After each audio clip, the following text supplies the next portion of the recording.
Hi, my name is Zach Simmons, and this is Pro Football Today. So the draft is tomorrow. The first round is tomorrow night. So I promised I was going to share a little bit about the top quarterbacks in this draft.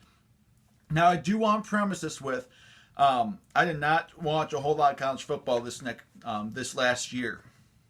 Meaning, I really don't know too much about these quarterbacks. I'm basing everything on highlights and stats, which I know those are not very good, very good resources. You don't get the full picture. So before I see any, before anyone puts down any negative comments or anything, I know that this isn't the full picture on these guys. This is strictly from highlights, which highlights don't really tell you a whole lot. They can show some of the negatives, but the majority of it are going to be the positives. And stats, completion percentage doesn't tell you if those were drops by the receivers. Interceptions could be the receiver's faults, not the quarterback's faults. So they don't really give you a whole lot. And look at Jameis Winston. Jameis Winston threw for over 5,000 yards, and anyone can say, well, he's not that great of a quarterback. So stats don't tell you a whole lot. Highlights don't tell you a whole lot. I know, but I'm going to do this video anyway. And I promise this time next year I will be watching college football this next season, so I'll have a little bit more insight. But this time around, I don't have a whole lot of insight. Some of you might say that don't do a video on it. I'm going to do it anyway. I didn't do a video for last draft, so I figured I got to do something this time around. So taking baby steps. But anyway, I've taken the top six quarterbacks. And have separated them into three different tiers. The three different tiers are your week one starters. These are your true franchise quarterbacks that will be able to start week one. And then you have kind of your, I don't want to say middle of the road, but these are guys who could be franchise quarterbacks, but it might take them at least a half a season. It might take them one, could be 2 seasons. So these are guys who need to rest for a little bit, learn under another quarterback, and begin to learn exactly how life in the NFL is going to be different from college.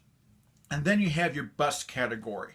So these are guys who might be drafted in the first couple rounds that these might not be able to stay in the NFL if it's, and for multiple different reasons. It could be a lack of talent, it could be injury, what have you.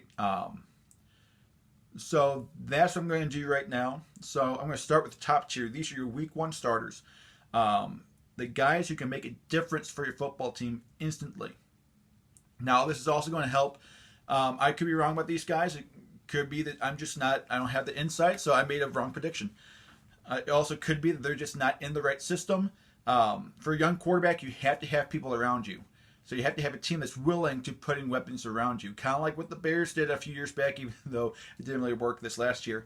And also look what the Bills did with Josh Allen, making sure that there's a bunch of weapons. There's tight ends, there's receivers, there's running backs, there's linemen. Anything that can help out a young quarterback. So it really depends on where these guys go, if they're going to be at that week one level, if they can be true franchise quarterbacks. It's not all talent. It's a lot of it goes down to team. Even though the quarterback is the most important player on your roster, it doesn't mean anything if you don't have a team to support him, to go around him. Football's a team sport. It's not an individual sport. Just because you have a great quarterback does not mean you're going to make the Super Bowl 9 times out of 10. It's not going to happen. You have to have a good supporting cast. But these are the two guys that have there. If these teams are able to really group people around them, I think you're going to be seeing these guys as true franchise quarterbacks, changing up the franchises that they're drafted into. The first one, obviously, being Joe Burrow. Joe Burrow is an incredible quarterback, probably the best quarterback we've seen in college for a long, long time. And I said the same thing about Kyler Murray last year. Watching Kyler Murray's tape, I had a feeling he's going to be something special. He's the best quarterback we've seen yet. And I think Burrow is better than Kyler Murray. I think he can be a lot better. But maybe not a lot better, but he can be better than Kyler Murray. More than likely, he's going to Cincinnati. We know exactly the system he's going into. But the thing I like about Burrow, Now, he passed the ball a lot. Compared to all the other guys, he passed the ball a lot.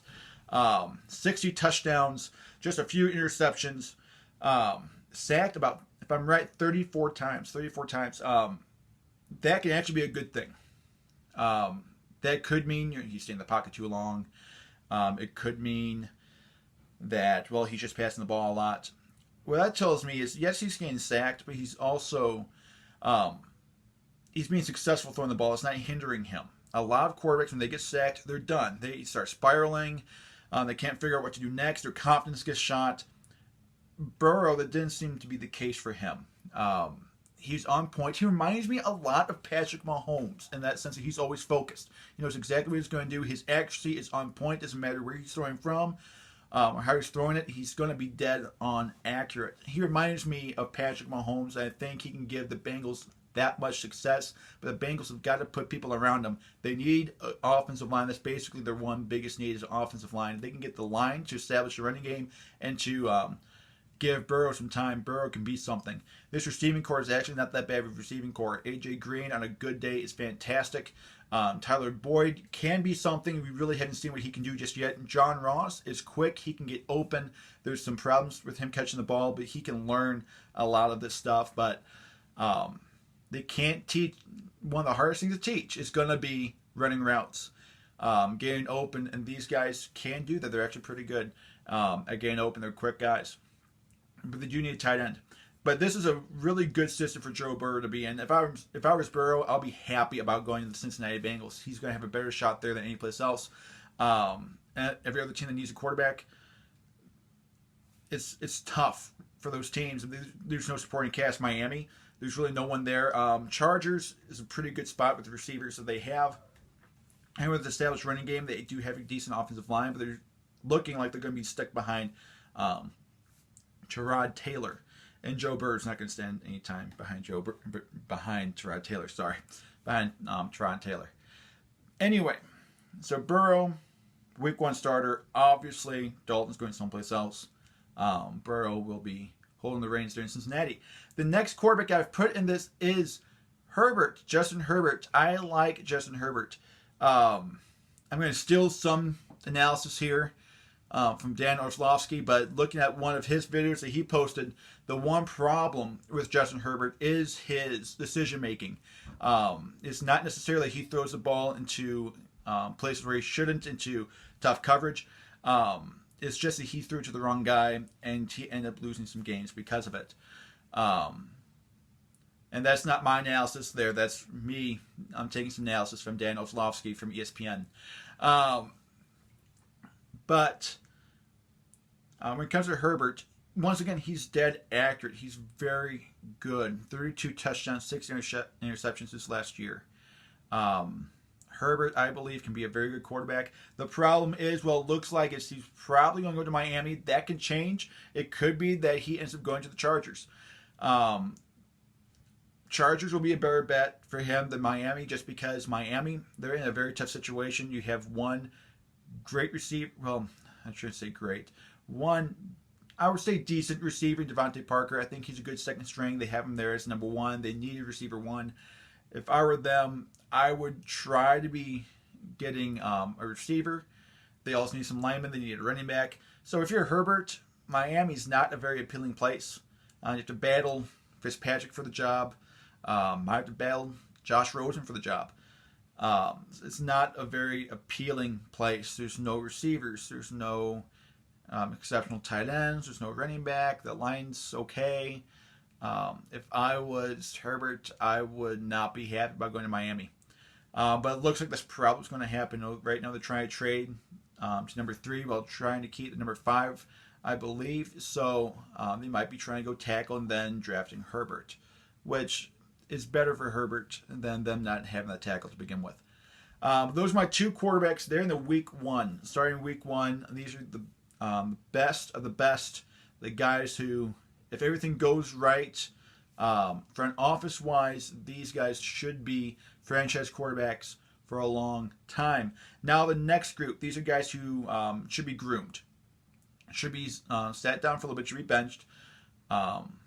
It's not because they're bad, it's just that they might have that learning curve, that it's going to take them some time to really learn how the NFL is different from college. First one on this is actually Jake Fromm. I like Jake Fromm. The appealing thing about him is he makes decisions quick, and they're not hasty decisions. He's going through his reads very quickly. He can find the open guy very quickly. That's hard to find with college quarterbacks, and that's what you want an NFL quarterback to be like. You don't want them to sit there just try and analyze everything, and it takes them 10 seconds to throw the ball. If you're a Bears fan, you know this is Mitchell Trubisky's problem, that it takes him so long to figure out what's going on, and then he ends up getting sacked. But Fromm doesn't have that. He's very quick. He knows exactly what he's doing. He doesn't... he's not staring down receivers.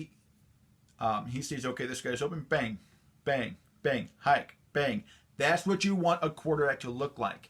But at the same time, Fromm did not pass the ball a whole lot there in Georgia. They're a running school.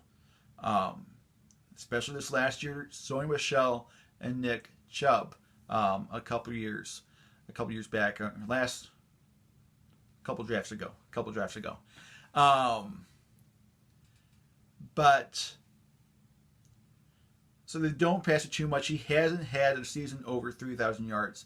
Now, if you just look at stats, you might say, well, that's just awful. I mean, he can't get 3,000 yards. But also you'll see that his attempts were low because they run the ball like crazy, running like 3,000 yards on the ground.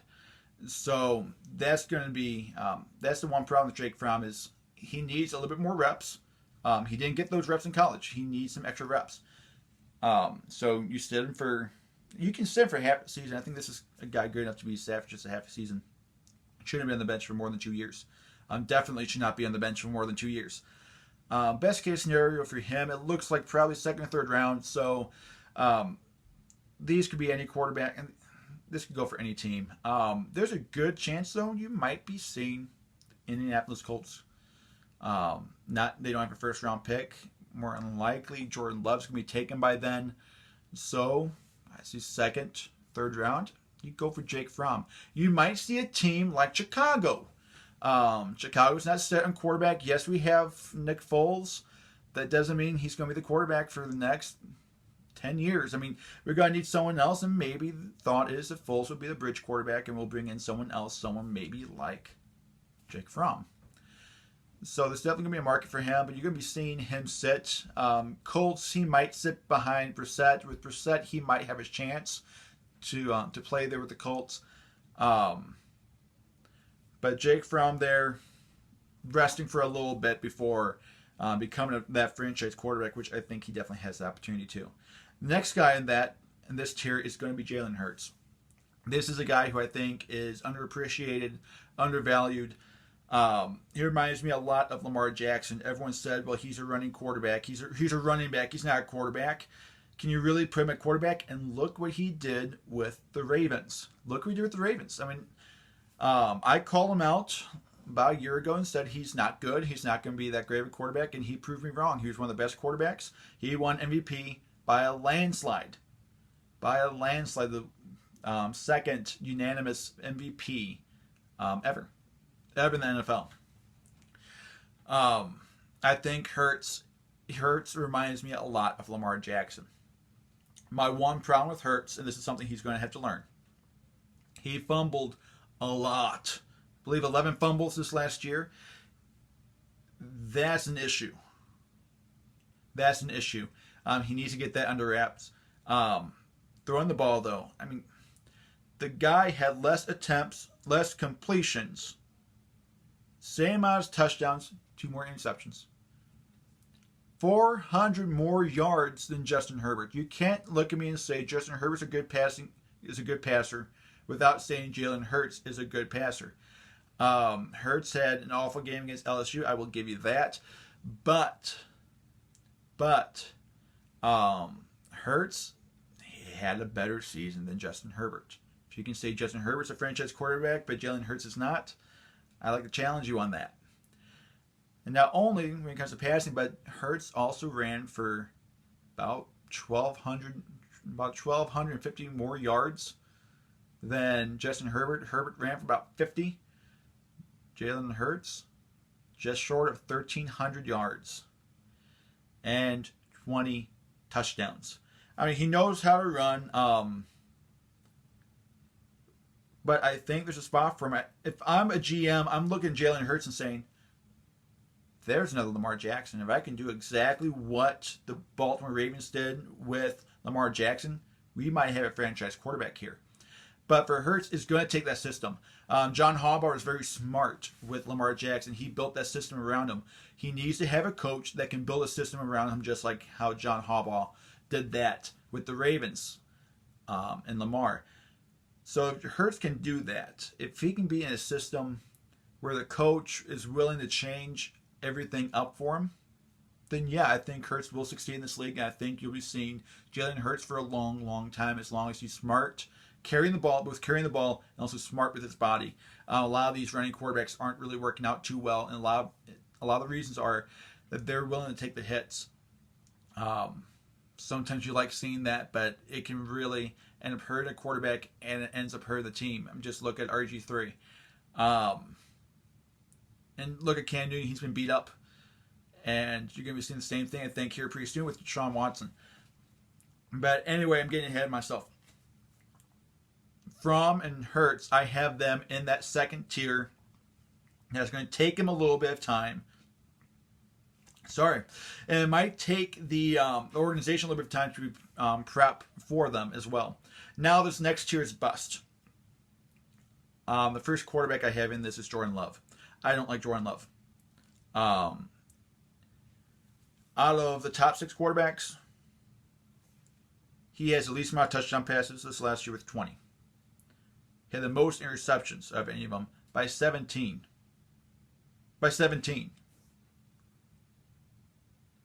20 touchdowns, 17 interceptions, not a good year. Last year was better for him. But the problem is he did have this poor senior year. I think if I was a coach, I'm really looking into what happened that year, because that screams inconsistency. If I'm seeing someone have a decent season and all of a sudden tank, I'm very hesitant to pick him up. So I don't think Jordan Love is going to last in this league. I don't think so. I know people projecting him to be drafted in the first round, and I think that's a giant mistake. I would not be drafting him there.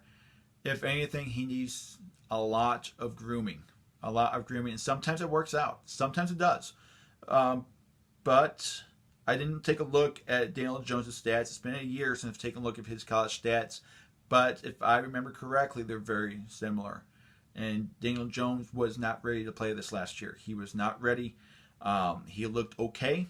He had a good couple games to start things off, but it went downhill fast. And the problem is that may have hurt his development. And if you draft him in the first round, you're pushing for him to start right away. You might say, well, we're resting him for a year. Yeah, right. When was the last time anyone said that and then actually rested them for the year? You don't see it. Every team is pushed to start a quarterback that they draft in the first round. Jordan Love is going to do that. They're going to do the Jordan Love, guarantee it. Unless there's some exceptional starter like Tampa. They decide to draft Jordan Love and let him center Brady for a little bit. That would be fine. But this is a guy who needs a lot of work. Needs a lot of grooming. And at this point, I don't think he's going to last in the NFL. Now, the next guy is not because of talent. You probably know exactly who I'm going to say. Maybe you agree with me. Maybe you don't. This guy's a very talented quarterback. A very, very talented quarterback. One of the best talents in the draft. However, injuries have been a major problem. I'm talking about Tua. He's a great quarterback. If you want to find a guy who can launch it, Tua's your guy. He can be a dual threat, but I think he's a very capable passing. Passer. Sorry. A very good pocket passer. He can stay in the pocket. He doesn't have to roll out, and he doesn't have to run. The one big issue is he had such a good line there in Bama. Can he play for a team with a bad line? He's going to have to learn that.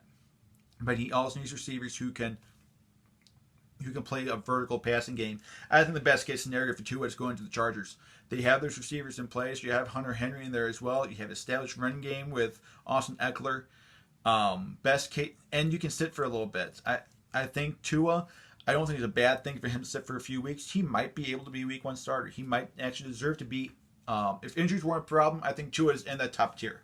But the problem is he is. He has had injury problems, and it's not just the same injury. If I recall correctly, he's had ankle problems, he's had shoulder problems. And I believe he said he had surgery on both. That is not appealing. I don't care if he passes his physical this year around. It tells me that the guy is fragile. You have to have a good line. He cannot go down. And he cannot run. I would tell him, you're not running unless you know for a fact you can get out of bounds. Otherwise, you're not running the ball. Fumbling, though, is not that big of an issue. He had that really bad fumble against LSU. That was his only fumble of the year. But he's also had some plays where he's moving the ball behind him. Moving around the pockets. Ball's not here. Ball's way out here behind him. That's not good. Especially when you're going against top edge rushers. That's not a good idea. So there's some mechanical stuff. There's some logical stuff that I think he needs some work on. But the reason I'm putting him there with the bust is because of his injuries. If he doesn't take care of himself, he's not going to last in this league. He's not going to last. But talent-wise, he's one of the best. I don't think, yes, he's had so many good receivers. He's had such a good line, but you got to give him the credit. He's accurate. He can throw the ball deep, and he's accurate with it. You put him on a team where they already have that vertical offense in place, like the Chargers, Tua can work. But you have to make sure that you can protect him, and you have to make sure that he knows he needs to protect himself. He can't play like Cam Newton. He can't play Deshaun Watson. He's going to get himself hurt. He's going to get himself hurt just like Marcus Mariota has in the past and Ryan Tannehill has in the past. And it might be worse because he already has an injury history. It's just going to take a little bit to re-aggravate that shoulder, to re-aggravate that ankle. But that's what I have right now. The draft is tomorrow. I have no clue where these guys are going to go. You never know. You can set up a mock draft and you can guarantee you might get one pick right. You might just get Joe Burrow right, and that's about it. No one knows how this draft is going to go. You're going to see a bunch of trades in the first round, I believe. And the thing is, no one knows who's going to be taken then.